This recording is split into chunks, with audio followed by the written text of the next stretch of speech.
Saudara-saudari, Injil kita pada hari ini diambil dari Injil Lukas bab 4 ayat 38 sampai 44. Kemudian ia meninggalkan rumah ibadat itu dan pergi ke rumah Simon. Adapun ibu mertua Simon demam keras dan mereka meminta kepada Yesus supaya menolong dia. Maka ia berdiri di sisi perempuan itu lalu menghardik demam itu, dan penyakit itu pun meninggalkan dia. Perempuan itu segera bangun dan melayani mereka. Ketika matahari terbenam, semua orang membawa kepadanya orang-orang sakitnya yang menderita bermacam-macam penyakit. Ia pun meletakkan tangannya atas mereka masing-masing dan menyembuhkan mereka.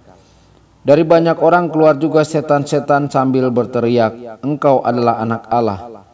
Lalu ia dengan keras melarang mereka dan tidak memperbolehkan mereka berbicara karena mereka tahu bahwa ia adalah Mesias. Ketika hari siang, Yesus berangkat dan pergi ke suatu tempat yang sunyi. Tetapi orang banyak mencari dia lalu menemukannya dan berusaha menahan dia supaya jangan meninggalkan mereka.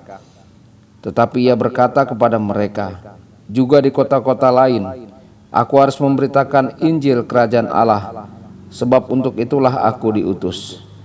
Dan ia memberitakan Injil dalam rumah-rumah ibadat di Yudea. Demikianlah sabda Tuhan. Terpujilah Kristus.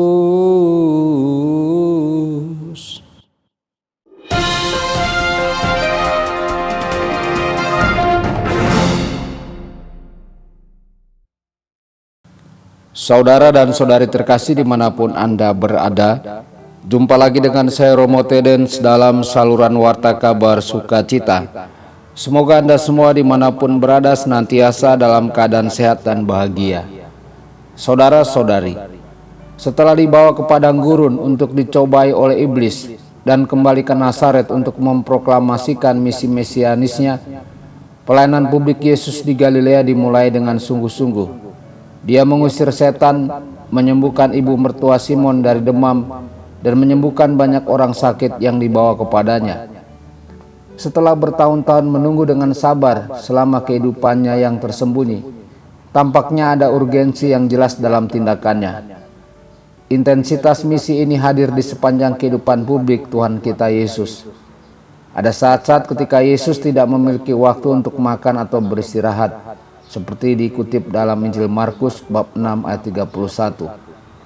Setidaknya pernah satu kali dia begitu lelah sehingga dia tidur di perahu melewati badai. Matius bab 8 ayat 24. Ketika melihat orang banyak, ia merasa iba dan mulai mengajar mereka. Saudara-saudari, aktivitas Tuhan kita yang penuh semangat tampaknya hampir tidak sesuai dengan begitu banyak penantian selama kehidupannya yang tersembunyi. Namun demikian, perikop hari ini menjelaskan benang merah dari ketidakaktifan dan aktivitasnya. Hal itu adalah kehendak Bapanya. Ke kota-kota lain juga, aku harus memberitakan Injil Kerajaan Allah. Karena untuk itulah aku diutus. Yesus sadar bahwa ia diutus untuk sebuah misi oleh Bapanya. Selama bertahun-tahun, misi itu memerlukan kehidupan yang tersembunyi. Sekarang misi itu melibatkan pelayanan yang aktif. Dia merangkul keduanya sepenuhnya, justru karena itulah kehendak Bapanya.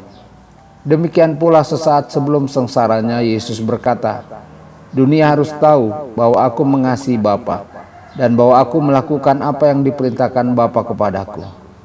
Saudara-saudari, pelarian Yesus dari kerumunan orang banyak untuk berdoa pada waktu fajar menunjukkan bahwa ia tidak tergoda untuk beraktivitas tanpa doa. Tuhan kita memberikan teladan kepada kita tentang hubungan antara doa dan tindakan. Setelah berdoa, ia tahu bahwa Bapa menghendaki agar ia pergi ke kota-kota lain untuk memberitakan kabar baik. Doa Yesus yang muncul dari keilahiannya adalah sebuah doa bakti yang ditunggu-tunggu Bapa dari anak-anaknya, dan pada akhirnya akan dihidupi oleh Putra Tunggalnya dalam kemanusiaannya dengan dan untuk manusia. Oleh karena itu, dibimbing oleh Roh Kudus, orang-orang Kristen menyatukan doa mereka dengan doa Kristus kepada Bapa. Doa menuntun dan menguatkan segala sesuatu yang kita lakukan.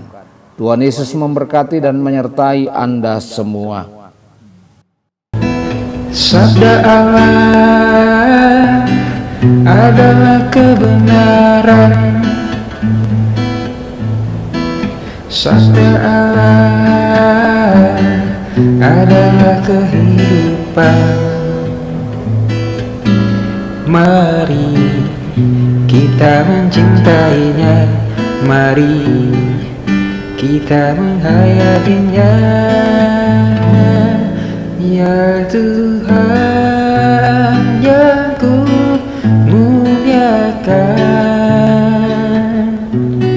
sabdamu angkat rasa